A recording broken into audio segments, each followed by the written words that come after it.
Welcome back, everybody. Today we're taking a look at two products, which is very unusual for this channel. Very rarely do I do sort of compare and contrast videos, but these two here I think are lights that a lot of people are going to be looking at for the same use, for the same intended purposes, and then trying to decide which to get. At least that's sort of how I see it. So we have the HPL here from Streamlight, and then the HL USB. This is USB rechargeable as well. And these lights are very similar in terms of price, very similar in terms of the bodies. In fact, they're the same, but the outputs are different. So that's definitely one thing we're going to focus on here. The size of the heads are also different as well, which can impact how you use it, at least in my opinion. So I picked these two lights because for me, in 2018, as I see the market today and basically as I go about my life, these lights are both a little bit too big for me to carry around every day. I'm sure some of you guys will carry them, especially this one. But for me, they're a little bit sort of outside of the size that I like for that type of use. But in terms of like law enforcement, duty use, search and rescue type of use, just looking around the house, if you guys live out on a farm or something like that, you need to be able to see a long ways. Both of these lights would do that very well, and that's sort of why I wanted to sort of pair them here in this video and let you guys see how they compare. So the first thing we're going to do is step outside, take a look at how the two beam patterns compare, how the output compares, then come back in and get into the details. For those of you new to the channel, that fence there where the wood piece meets the metal piece is about 35 feet away. Those trees over there in the back are approximately 40 to 50 feet away depending on the actual tree.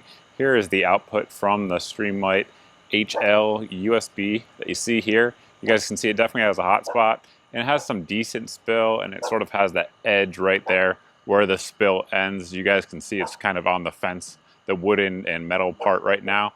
That's the edge I'm talking about, and again, there would be the hot spot I'm talking about. Now, it's plenty bright. There's no doubt about that. This thing is super bright. I have my camera set up to be about as close to what my eye sees as possible. Now, for comparison, though, this one here is going to be the Streamlight HPL. This one definitely has more throw to it, but the spill area is about the same, I would say, but that hot spot is hotter. Now, I'm not sure how well on camera that will really be picked up. Over here, of course, we have the HL and then the HPL over here on your left. But that is definitely more intense, more candela than your HL, which is still pretty darn bright. To try to give you guys a better idea there of the throw, those trees over there are 130 feet away across the lake from me.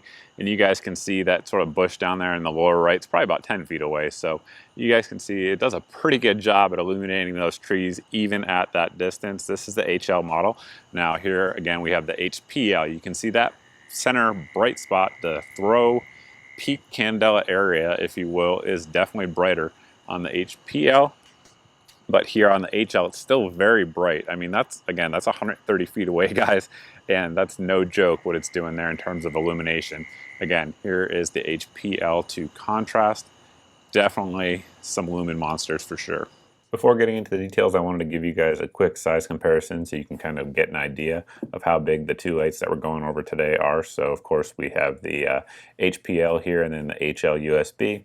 This one here is the Streamlight HLX ProTac, and then we have the Surefire. This is a Max Vision 800 Lumen model, and then sort of the smallest one out here is going to be the Surefire Tactician light.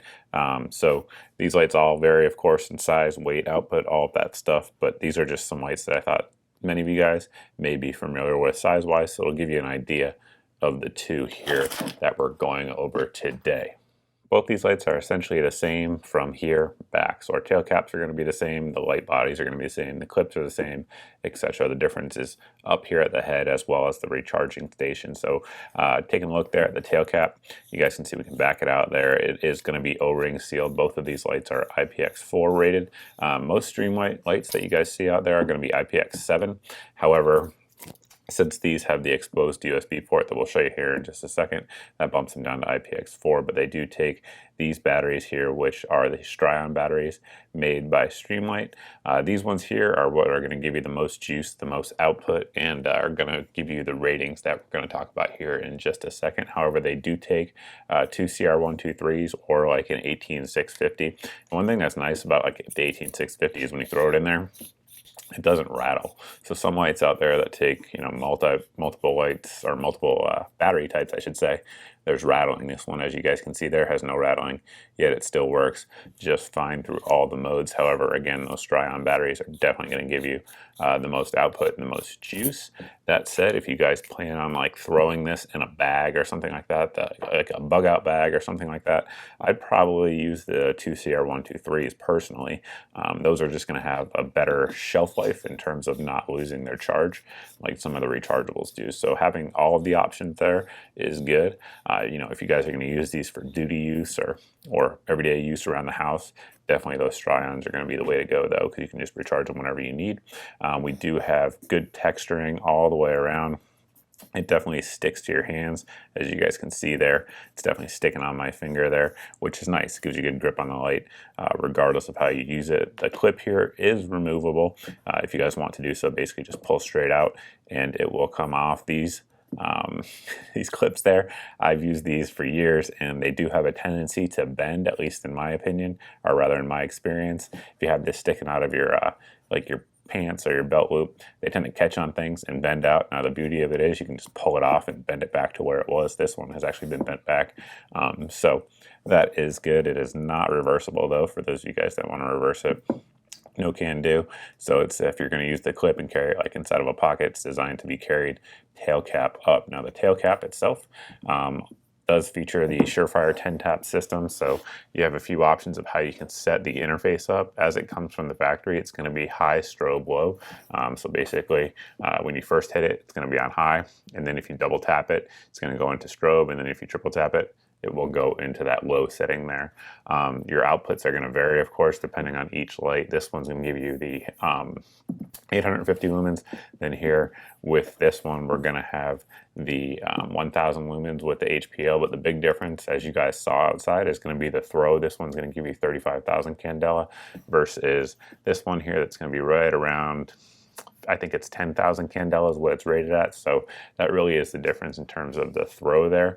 But in the different modes, you guys can see here on your screen essentially what they're rated for. But if you don't like that high strobe low and you want, say, high only, you can program it to do so. So basically you just hold down here on the tail cap, or rather press down 10 times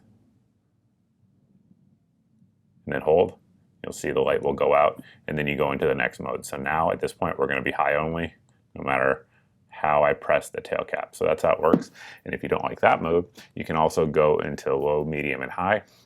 You basically just repeat the 10-tap step that I just went through, and you'll be in low, medium, high. So if you guys are like using this for non-tactical purposes, if you will, and you want that low to come on first to preserve your battery life, that might be a way to go. So it definitely gives you options in terms of how you want to set your lights up. Continuing to move down the light past the knurled body there. Basically each light, if you back this piece out here, which is O-ring sealed, and that's why it sort of gives you some resistance as you do it, you will reveal the USB charging port. So we have a little portable charger here. It does come with a micro USB cable, and basically when you plug it in, you're going to get that red light. Now that red light, depending on how dead it is, could be on for 10 minutes when it goes to green. However, when it's fully drained, the battery I should say, it took me, at least with a wall outlet, about 7 or 8 hours to fully charge it to get it to go to green. But that is how it works. And then you guys can see it's also O-ring sealed here up front, but also O-ring sealed back here on this little sliding piece. And you definitely have to push with some force to overcome it. In my opinion, that is a very good thing, because you don't want that just willy-nilly coming open. Again, if you're going to be out there in the rain or anything like that, you want it sealed up so that way your flashlight isn't going to, become waterlogged or die on you. You guys can also take a look there at the difference in terms of the size of the bezels. Both of them have pretty deep bezels, so that's good. That's why you guys saw the throw that you guys saw earlier.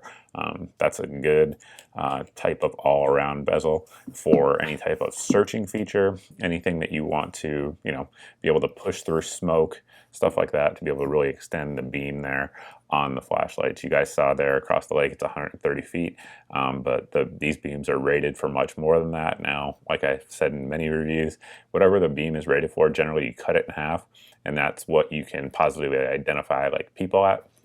So these ones definitely do a good job for their size, but the big difference, again, if you're going to carry it, is going to be that head size. So carrying this in your pocket is doable for a lot of people. Carrying this in your pocket, probably not doable for a lot of people. That said, both of these do come with nylon sort of holsters. They're not the greatest quality. If you were like a law enforcement officer or something like that and wanted to use it, definitely recommend getting a little bit more sturdy holster for your light. But both of these lights, in my opinion, would do very well in that type of role.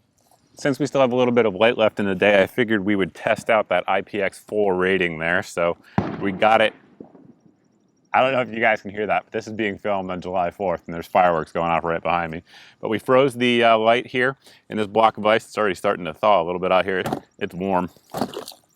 Ooh, I'll be sitting on that. But as you guys can see, the light is still in the block of ice. Let's drop it real quick.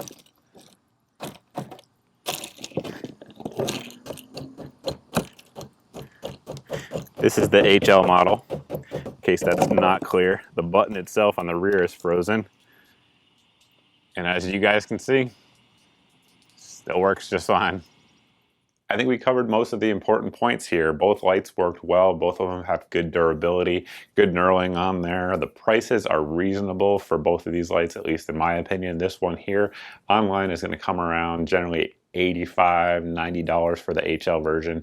And then the HPL here is going to come around for usually around 100 to 115, 120.